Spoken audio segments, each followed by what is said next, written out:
开上宝马一直是胖哥的梦想，这次终于有机会实现了。机缘巧合之下，他得到一辆宝马 Z3M 轿跑车。这辆车搭载了 3.6 升直六引擎，动力方面根本没得说，而且换挡非常丝滑。但美中不足的是，车内的装饰有些拉胯，喇叭直接露在了外面，副驾驶座也很松动。这些小毛病在胖哥看来还能接受。接着他把车子开回工作室，强子看到后很喜欢，但当他听见胖哥没有验车后，心里瞬间忐忑了起来。如果发动机有问题的话，两人可就有的忙活了。接着他们来到车子前，胖哥打开了发动机的盖子，当看到里面几乎全新的引擎时，瞬间松了口气。不过也不是完全没问题，前面的排气扇坏掉了，在修车时直接换一个就好了。接着强子把车开进工作室，根据他对这个系列的宝马的了解，他们的通病在于底盘，由于材质的强度低，所以很容易出问题。强子先把车子检查了一遍，发现前车主把脆弱的地方都进行了加固。接着他用举升机把车子升起来，发现里面竟然没有装防倾杆，而且内部最脆弱的部分也被车主给忽略了，相当于原车主只做了一些无关紧要的加固，最困难的地方还是留给了强子。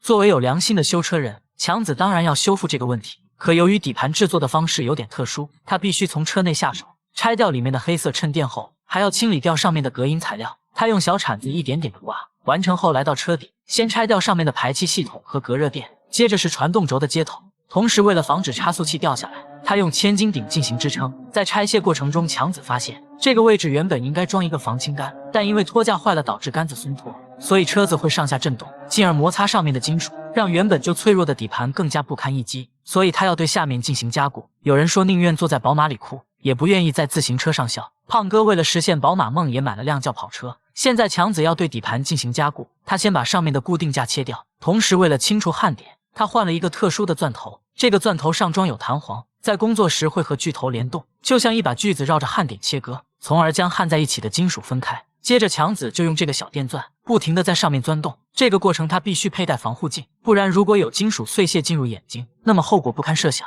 清除掉所有焊点之后，强子用小锤把嵌板敲掉，然后拿在手里仔细观察，眼前这个零件很薄，用起来肯定不结实。不过现在的当务之急是对横梁进行加固，强子拿来一个钢板进行比对，然后在相应位置做好标记，最后在上面钻出小孔。这片钢板比原厂的要厚3倍，强子通过孔焊的方式焊接。这里我有一个疑问，他的这种加固真的有用吗？反正我是觉得效果不大。接着他又拿来一个纸板在上面比对，要给差速器做一个支架，完成后切割出对应的钢板，焊上去之后副车架就加固完成了。在把差速器安装上去之前，还有最后一个步骤，就是给车子加一个防倾杆。可别小看了这个杆子，如果没有这个零件，那么你在急转弯的时候，由于离心力的作用，所有的压力会集中在外侧轮胎，很容易导致车子倾翻。要是装上了这个杆子，那么内侧轮胎会分担一些压力，大幅增加了车子的稳定性。强子拿来了2个托架，要把它固定在防倾杆的顶，接着又把其他零件进行组装，一个防倾杆就完成了。不过在安装时还是遇到了问题，由于杆子上面有橡胶，他只能小心翼翼一点一点的焊接，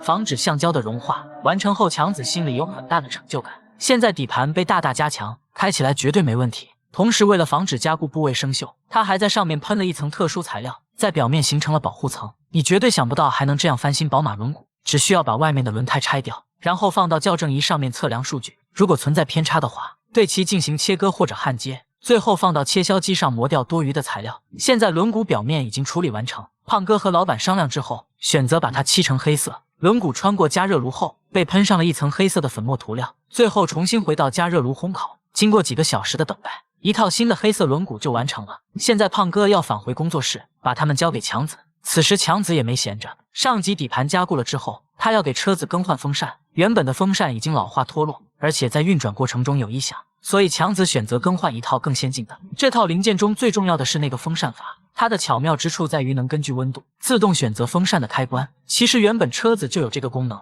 只不过设计的启动温度较高，反应不太灵敏。接着强子拧掉车上的螺丝，拆掉原本的风扇阀和滑轮，他先安装上 O 型环，接着拿来新买的滑轮和旧的进行对比。这个新的是金属材质，而且尺寸更小，这意味着如果皮带转速相同的话，新滑轮转动的次数会更多。强子把剩下的零件全部装上去，然后发动车子进行测试。等待引擎的温度上升后，发现风扇转动得非常快，这个地方的改动很成功。接下来强子要解决车内座椅松动的问题，这一步很简单，但是过程很麻烦。要先把座椅拆掉，然后拧掉上面的滑轨。关注我的老粉应该都知道，强子之前也遇到过座椅松动，这次的毛病和上次一样，也是里面的螺杆松动。他切割了块塑料板，打磨后塞进缝隙处，然后再把零件进行组装，里面的金属块就被完全固定了。这次椅子就不会再松动了。如果你的宝马也出现了这种情况，可以参考强子的做法，自己动手修复。现在这辆宝马已经被修复完成，胖哥哥强子两人又开始了疯狂试车。